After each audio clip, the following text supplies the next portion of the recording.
Frostbow is in the Dorklair.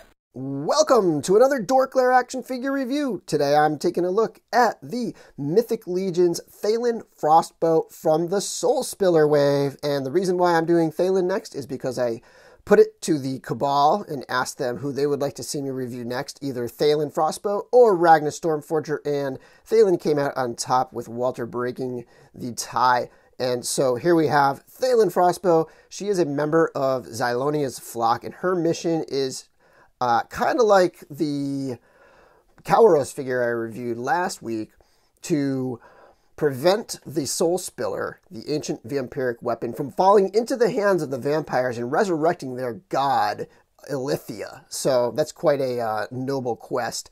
And this is a pretty cool figure. It's got a very, very unique paint scheme compared to a lot of the other Mythic Legions. It's really going to stand out on the shelf. It's got a great cloak and a nice set of accessories and weapons. And so, yeah, I think this is an awesome figure, and I'm really glad to have it in the collection. So let's get into this review. And here's a quick look at the packaging. As usual, it's the slide-out, collector-friendly, card-back type packaging. On this side, you have Thallyn and her bio right there. And then on the back, you have information about Mythic Legions, about the Four Horsemen. And this side, you have Xylonia's flock logo. I'm at the point where I'm going to have to start pulling these, like this piece of cardboard out, like the little bio, basically the one thing that's unique in each of the packages, and start getting rid of these or find a place to put them, because they're just really, I have a ton of these now. They're just starting to build up. I love the packaging, and I usually keep packaging on most of my figures, but I'm going to have to start tossing these. Okay, taking a look at the details on Thallyn. You can see here that she has this elf head sculpt with a nicely sculpted sort of braid in the hair that comes around to a decoration there. This piece on the back is a separate piece glued in, so you might want to be careful with that. And you have a blue, really dark blue eyes, which contrast nicely, in my opinion, with this sort of frost hair. And I think the lips are painted nicely, and the eyes, and you have like black around the eyes. That's very clean, and gray eyebrows. So yeah, looking good. There's even a little bit of blush on the cheeks there to give a little bit of a little more lifelike kind of look to it. But the head looks really good in my opinion. And then moving on down to the body, there's basically two sort of like things going on here. You have this really almost like a rough sort of icy dry brushing over the armor bits on the blue parts, like on the chest. And then you have this like pearl sheen to the white and the sort of like the more like darker blues, like the more icier blues on those parts there. And that continues down into the soft skirt. And so you have those two contrasting sort of colors and looks throughout. And in addition to that, I really like the color of the leather that they did on this figure. And they actually did it over here as well on this, because usually these are all the same dark brown. So I like that she's got the unique one. They cast it in this more of a orangey kind of color, which I think looks really good with these blues and whites. And the same thing with the quiver of arrows that has the same kind of leather on it. So I like that combination of colors. It's really nice. And that same thing down in the boots, you have these buckles here. Lots of really nicely sculpted little details. Even the buckles are painted silver.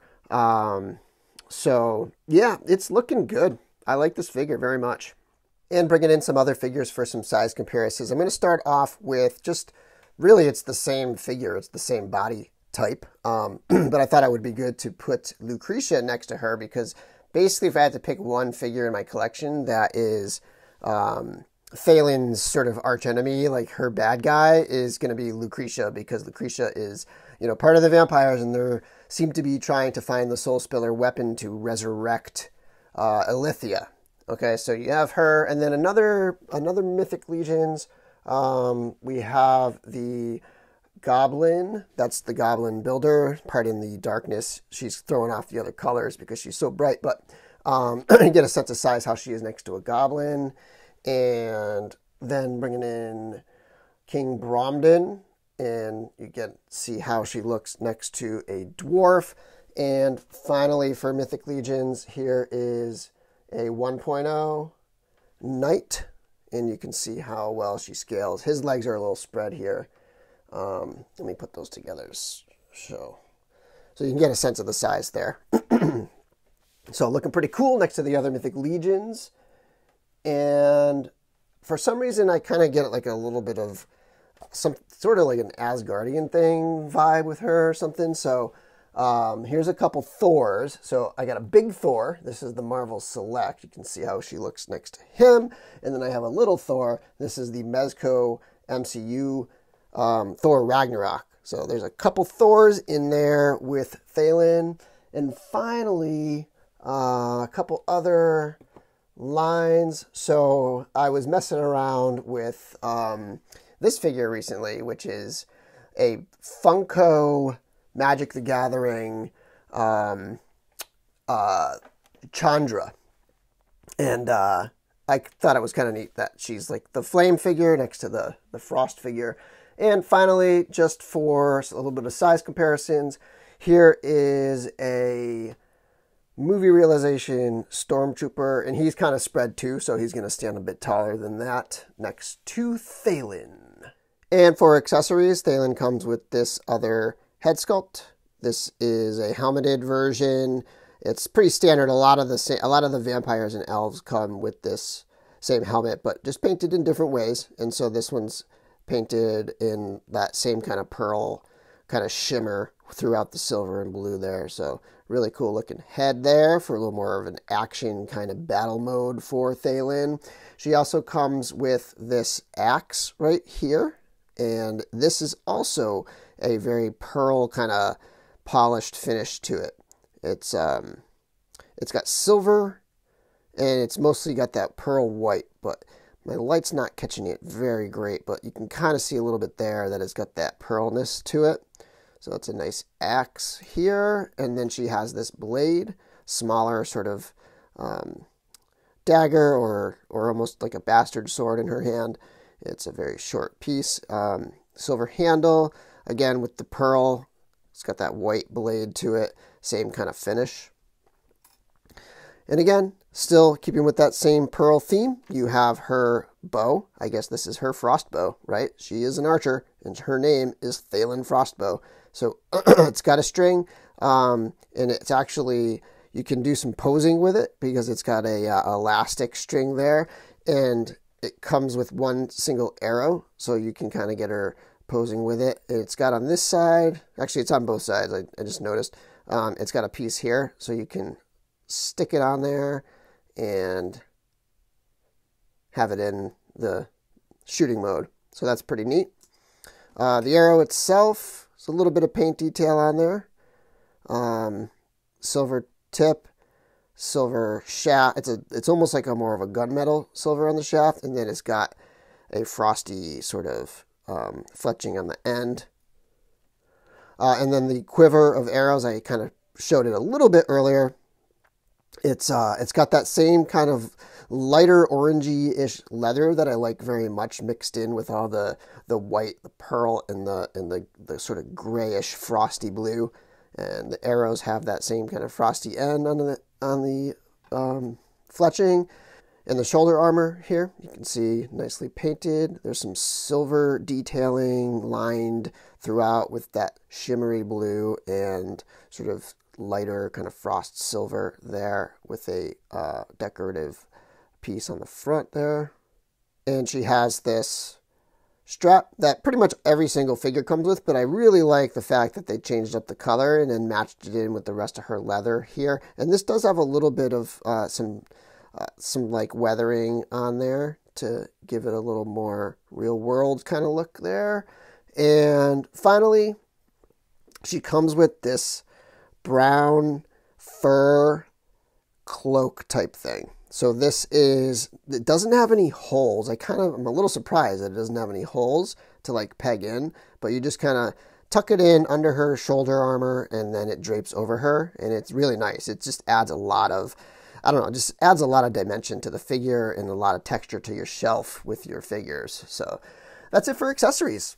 And just one little piece of advice, I would suggest taking the head off if you're going to put the shoulder armor on there, because this hair can really like make it difficult to get it on, and you don't want to flex that hair too much because that is a glued in piece and you could possibly loosen that glue.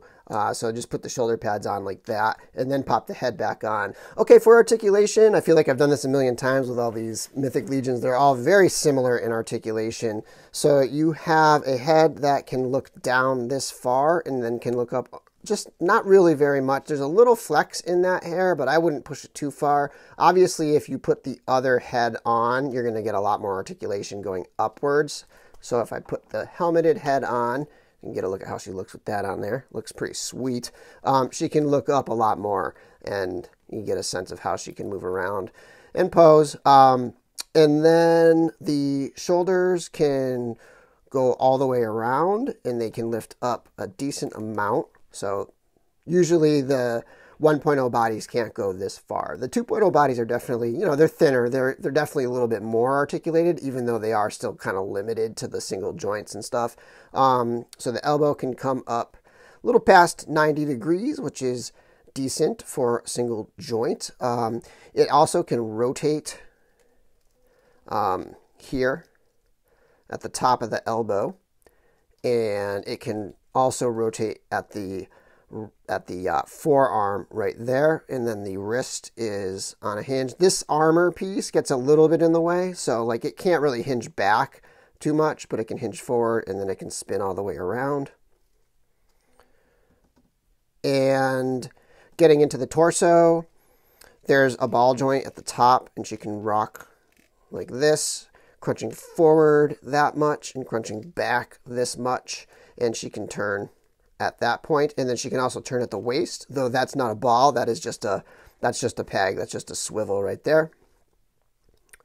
The legs can kick out a good amount, kick forward pretty far. I'm pretty sure, let's try this. I think we can get her kneeling if we want to.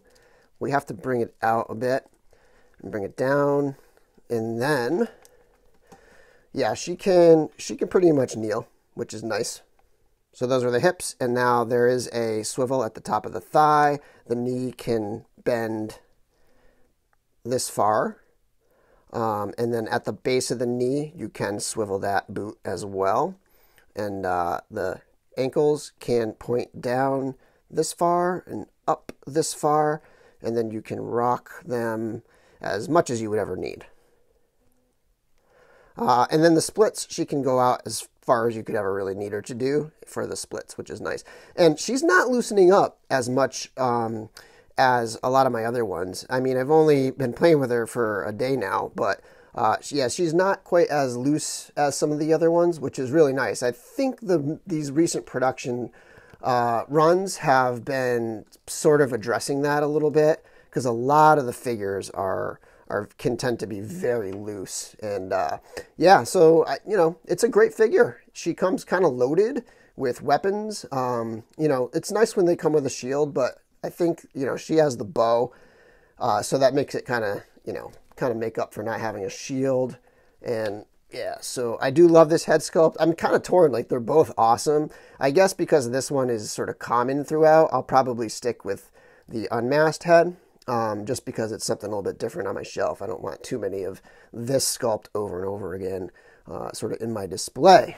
But that'll do it for my review. Thank you very much for watching. Be sure to check out my other videos, like my review of Kauros or the Ice Troll. Coming soon, I'll be reviewing Ragna's Stormforger. And don't forget to follow me on Instagram at @TheDorklair, on Twitter at Dorklair. Check out the Dorklair podcast, and we're coming up on 100 episodes on the Dorklair podcast, so be ready for something, some kind of giveaway or something I'm going to be doing to celebrate that and show my appreciation to the audience. So definitely subscribe to all our places, and until next time, May the Force be with you.